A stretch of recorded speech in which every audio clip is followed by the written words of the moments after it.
মুসলিম শরীফ হাদিস নাম্বার 5018। ক্বালা রাসূলুল্লাহ সাল্লাল্লাহু আলাইহি ওয়াসাল্লাম, আল্লাহ নবী বলেন, লাআনাল্লাহ, ওই ব্যক্তিকে আল্লাহ অভিশাপ দেয়, মান লাআনা ওয়ালিদা, যেই ব্যক্তি তার বাবা মাকে অভিশাপ দেয়। কোন সন্তান তার বাবা মারে অভিশাপ দেয়, আল্লাহ তার অভিশাপ দেয়। 2 নাম্বার, ওয়া লাআনাল্লাহ মান যাবাহা লিগাইরিল্লাহ, আল্লাহ ছাড়া অন্যের নামে পশু জবাই করলে ওই ব্যক্তিকে আল্লাহ অভিশাপ দেয়। আল্লাহ ছাড়া অন্য কারো নামে পশু জবাই করা শিরিক। বলেন সবাই কি? আল্লাহ ছাড়া কারো নামে পশু জবাই করা কি?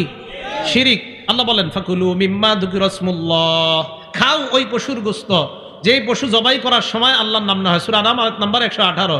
খাও না ওই গোশত, সূরা আনাম আয়াত নাম্বার 121। ওয়ালা তাকুলু মিম্মা লাম ইযকার ইসমুল্লাহ, ওই পশুর গোশত খাও না যেই পশু জবাই করার সময় আল্লাহর নাম নেওয়া হয় নাই। ওই পশুর গোশত খাও যেই পশু জবাই করার সময় আল্লাহর নাম নেওয়া হয়েছে। যেই পশু জবাই করার সময় মুহাম্মদ রাসূলুল্লাহ সাল্লাল্লাহু আলাইহি সাল্লামের নাম নেওয়া হয়েছে। যেই পশু জবাই করার সময় খাজা মুঈনুদ্দিন চিশতি রহমতুল্লাহর নামে জবাই করা হয়েছে। যেই পশু জবাই করার সময় আব্দুল কাদের জিলানীর নামে জবাই করা হয়েছে। যেই পশু জবাই করার সময় শাইখুল হাদিসের নামে জবাই করা হয়েছে। যেই পশু জবাই করার সময় মুফতি আমিনীর নামে যদি জবাই করা হয়, এই পশুর গোশত খাওয়া হারাম না হালাল? হারাম। তাহলে নবীর নামেও কোনো পশু জবাই করা হারাম। পশু জবাই হবে কার নামে? আল্লাহর নামে। কি কথা মনে থাকবে?